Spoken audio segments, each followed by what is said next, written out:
E. Masa kesusahan besar atau tribulation. Satu, nama-nama yang menggambarkan masa periode tribulasi. Dua, hari Tuhan yang dibedakan dengan hari Kristus. Yesaya 2 ayat 12, Yesaya 13 ayat 6 dan 9, Yehezkiel 13 ayat 5, Yoel 1 ayat 15, Yoel 2 ayat 1. 3. Amarah, Yesaya 26 ayat 20, Yesaya 34 ayat 2. 4. Hari pembalasan Allah, Yesaya 34 ayat 8, Yesaya 63 ayat 1 sampai 6. 5. Waktu kesusahan bagi Yakub, Yesaya 30 ayat 7. 6. Sayap kekejian, Daniel 9 ayat 27. 7.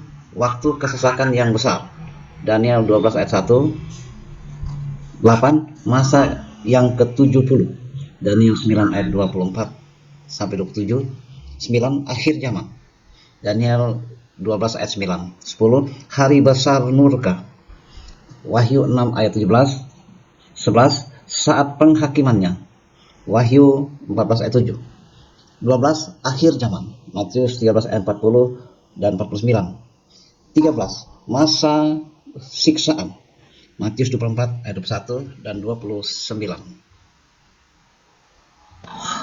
Tujuan masa tribulasi. A.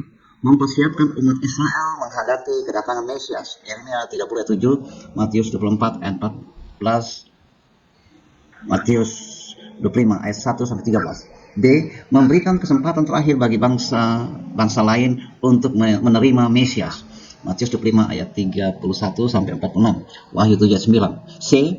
Untuk menuangkan hukuman murka yang setimpal kepada orang-orang Israel yang tidak percaya dan kepada bangsa. Wahyu pasal yang ketiga ayat 10, Wahyu 6 ayat 15, Wahyu 13 ayat 11 sampai 18, dan Wahyu 16 ayat 9. Lamanya dan jangkauan masa tribulasi. Masa tribulasi akan berlangsung selama 1 kali 7 masa. Daniel yang dibagi 2 masa, yaitu 2 kali 3,5 masa. A. 1 kali 3,5 masa, yaitu paruh pertama dari masa siksaan di mana Antikristus akan membuat suatu perjanjian 7 tahun dengan Israel. B. 1 kali 3,5 masa, yaitu paruh terakhir dari masa siksaan di mana Antikristus akan melanggar perjanjiannya dengan Israel dan memulai tindakan penumpahan darah secara besar-besaran dan mengerikan. Jangkauan dari masa tribulasi ini adalah seluruh dunia secara merata seperti tertera dalam Yesaya 26 ayat 21, Yeremia 25 ayat 32 sampai 33, dan 2 Tesalonika 2 ayat 12. Kronologi peristiwa dalam tribulasi. Secara umum, peristiwa-peristiwa yang terjadi dalam masa tribulasi ini adalah A. Penghukuman dunia dalam 3 sesi, yaitu Metrai, Wahyu 6, Trompet, Wahyu pasal 8 dan 9, Cawan, Wahyu pasal 16. B. Penyiksaan atau penganiayaan Israel, Matius pasal 24 ayat 9 sampai 22, Wahyu pasal 12 ayat 17. C. Masa penyelamatan bagi banyak orang, Wahyu 7 ayat 4 sampai 8. D. Periode pemerintahan Antikristus, 2 Tesalonika pasal 2 ayat 3 sampai 4, Wahyu pasal 13 ayat 1 sampai 5 sampai 6. E. Masa ini akan diakhiri dengan kedatangan Kristus yang kedua kali ke bumi. 4. Tokoh-tokoh dalam masa tribulasi. A. Iblis, Wahyu 12 ayat 12. B. 2 orang saksi, Wahyu 11 ayat 3. C. Antikristus, 2 Tesalonika 2 ayat 3 sampai 4 dan 9. D. Nabi palsu, Wahyu 13 ayat 11. E. Malaikat-malaikat yang tertentu, Daniel 12 ayat 1, Wahyu 7 ayat 2, Wahyu 8 ayat 3, Wahyu 10 ayat 1 dan 2, dan 11 ayat 1. Wahyu 14 ayat 6, Wahyu 19, Wahyu 18 ayat 1 dan ayat 21, ayat Wahyu 19 ayat 17, Wahyu 20 ayat 1. F 144.000 dari semua suku Israel. Wahyu 7 ayat 4. G. Tentara iblis yang mempunyai belalang. Wahyu pasal 9 ayat 2 sampai 3. H. Tentara iblis berkuda dari Efrat. Wahyu 9 ayat 16. I. 3 roh jahat. Wahyu 16 ayat 13 sampai 14. J. Penguasa yang gila kekuasaan dan kejahatan dari utara. Yehezkiel 38 ayat 1 sampai 3. K. 4 perempuan simbolik. Wahyu 12 ayat 1, Wahyu 17 ayat 3 sampai 5, Wahyu 18 ayat 7, Wahyu 19 ayat 7 sampai 8. Kedatangan Kristus yang kedua kali berkenaan dengan aspek-aspek kerajaan Allah, yaitu 1. Kerajaan Allah yang universal. Kedatangan Kristus yang kedua kali akan menegakkan pemerintahan politik Allah di bumi atas segala makhluk. 2. Kerajaan Allah yang rohani. Ini disebabkan kerajaannya terbatas kepada orang-orang yang telah diselamatkan. 3. Kerajaan Daud. Hal ini dikarenakan bahwa Yesus akan menggenapi janji tentang raja yang akan memerintah di takhta Daud. Kedatangan Kristus yang kedua kali bertujuan 1. Untuk menyatakan dirinya. Sakaria 12 ayat 10, Matius 24 ayat 30, Wahyu pasal 1 ayat 7. 2. Untuk mengalahkan antikristus beserta pasukannya di Harmagedon. Wahyu pasal 19 ayat 17 sampai 21. 3. Untuk membelenggu iblis. Wahyu pasal 20 ayat 1 sampai ayat 3. 4. Untuk memulihkan umat Israel yang setia. Yesaya pasal 43 ayat 5 dan 6. Yeremia pasal 24 ayat 6. Yehezkiel 11 ayat 17 dan seterusnya. 5. Untuk menghakimi bangsa-bangsa. Memisahkan domba dan kambing. Matius pasal 24 ayat 31 sampai ayat 46. 6. Untuk memulihkan dan memberkati ciptaannya. Yesaya 11 ayat 1 sampai 9 dan seterusnya. 7. Untuk mendirikan kerajaannya di bumi. Yesaya 2 ayat 2 sampai 4 dan seterusnya. Kedatangan Kristus yang kedua kali sangat rahasia, sebab tidak ada seorang pun yang tahu. Malaikat di sorga dan anak pun tidak tahu. Hanya Bapa saja yang tahu. Markus 13 ayat 32. Hal yang sangat membanggakan adalah bahwa kedatangannya untuk kedua kalinya akan disertai oleh orang-orang kudus yang telah diangkat oleh Kristus.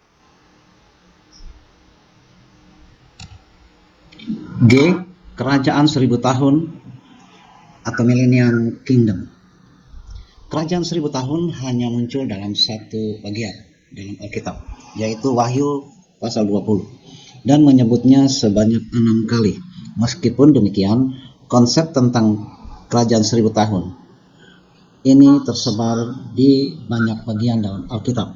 Matius pasal 6 ayat 10, Lukas pasal 9 ayat 11 sampai 27, Kisah para Rasul 3 ayat 19 dan 20, Ibrani 2 ayat 5, Wahyu pasal 11 ayat 15. 1. Nama-nama lain kerajaan 1000 tahun, yaitu A. Dunia yang akan datang. Ibrani 2 ayat 5. B. Kerajaan sorga. Matius 5 ayat 10. C. Kerajaan Allah. Markus 1 ayat 15. D. Akhir zaman. Yohanes 6 ayat 40. E. Penciptaan kembali. Matius 19 ayat 28. F. Waktu kelegaan. Kisah para Rasul 9 ayat 20. G. Waktu pemulihan segala sesuatu. Kisah para Rasul 3 ayat 21. H. Hari Kristus. 1 Korintus ayat 1, 1 Korintus 1 ayat 18, 1 Korintus 5 ayat 5, 2 Korintus 1 ayat 14, Filipi 1 ayat 6, Filipi 2 ayat 6. J. Perlindungan. Yesaya 41 ayat 8 sampai 14, Yeremia 23 ayat 6, Yeremia 32 ayat 27. K. kebebasan dari penindasan. Yesaya 14 ayat 3 sampai 5, Yesaya 42 ayat 6 sampai 7. L. Reproduksi yang subur. Yeremia 30 ayat 20, Yeremia 31 ayat 9, Zakaria 10 ayat 8. M. Kemakmuran secara ekonomi. Yesaya 41 ayat Yesaya 4 ayat 1, Yesaya 35 ayat 1 sampai 2, Yesaya 42 ayat 8 dan seterusnya. N. Ibadah yang menjadi satu. Yesaya 45 ayat 23, Yesaya 52 ayat 1, Wahyu 5 ayat 8 sampai 14. O. Kehadiran Allah yang nyata. Yesaya 37 ayat 27 sampai 28 dan seterusnya. P.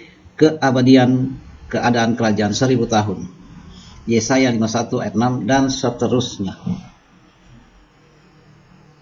Ciri-ciri sifat-sifat kerajaan 1000 tahun. A. Damai sejahtera. Mazmur 72 ayat 7, Yesaya 2 ayat 4, Yesaya 11 ayat 6 sampai 9. B. Sukacita. Yesaya 12 ayat 3 sampai 4, Yesaya 61 ayat 3 dan 7. C. Kekudusan.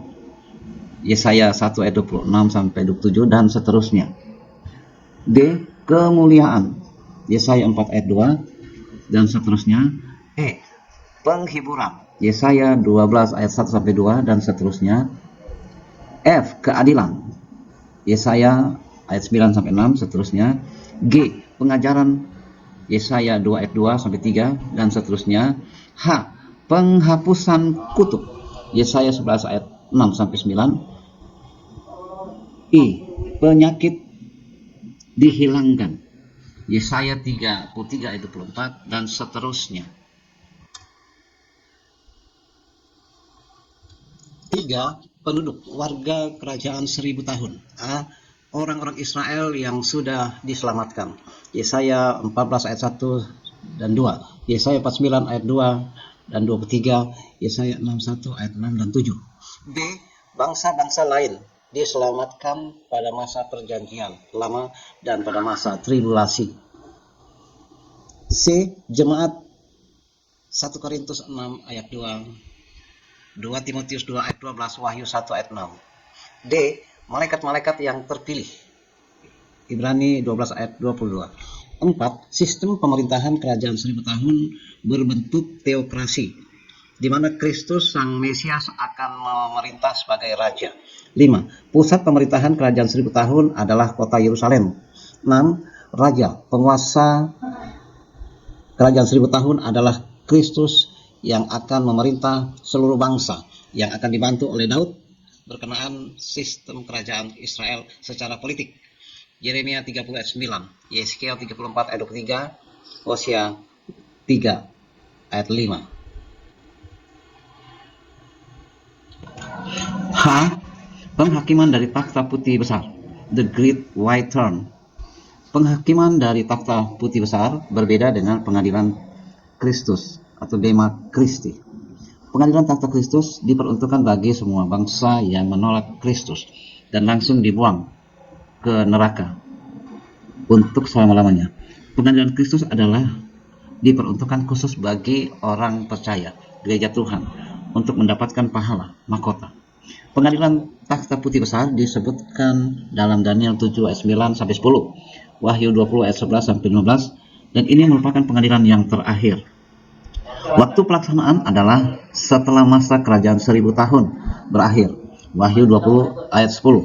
Pengadilan ini menyusul pemberontakan setan di akhir perjanjian atau kerajaan 1000 tahun. Yesus akan menjadi hakim dalam penghakiman ini. Yohanes 5 ayat 22 dan 27. Kisah para Rasul 10 ayat 40, 42, 2 Timotius 4 ayat 1. Atas orang-orang yang tidak diselamatkan karena penolakan akan Kristus, dan mereka akan dibuang ke dalam lautan api yang kekal. Matius pasal 25 ayat 10 ayat 41 dan ayat 46. Wahyu 20 ayat 11 sampai ayat 14 sampai 15. Orang-orang yang mati yang nama-namanya tidak ditemukan dalam kitab kehidupan, Wahyu pasal 20 ayat 12, akan dibangkitkan untuk dihukum dalam api yang kekal. Langit dan bumi yang baru. Alkitab menunjukkan bahwa sebelumnya akan ada langit dan bumi yang baru. Ini selanjutnya akan menjadi tempat kediaman yang kekal bagi orang-orang tebusan Kristus. Dan disinilah semua kegiatan kekal akan dimulai. Langit dan bumi yang lama akan dilenyapkan oleh api. Matius 24 ayat 32, 2 Petrus 3 ayat 10. Langit dan bumi yang baru akan diciptakan oleh Allah sebagai tempat kediaman yang kekal dari orang-orang percaya. Yesaya 65 ayat 17, Yesaya 66 ayat 22, 2 Petrus 3 ayat 13, Wahyu 21 ayat 1.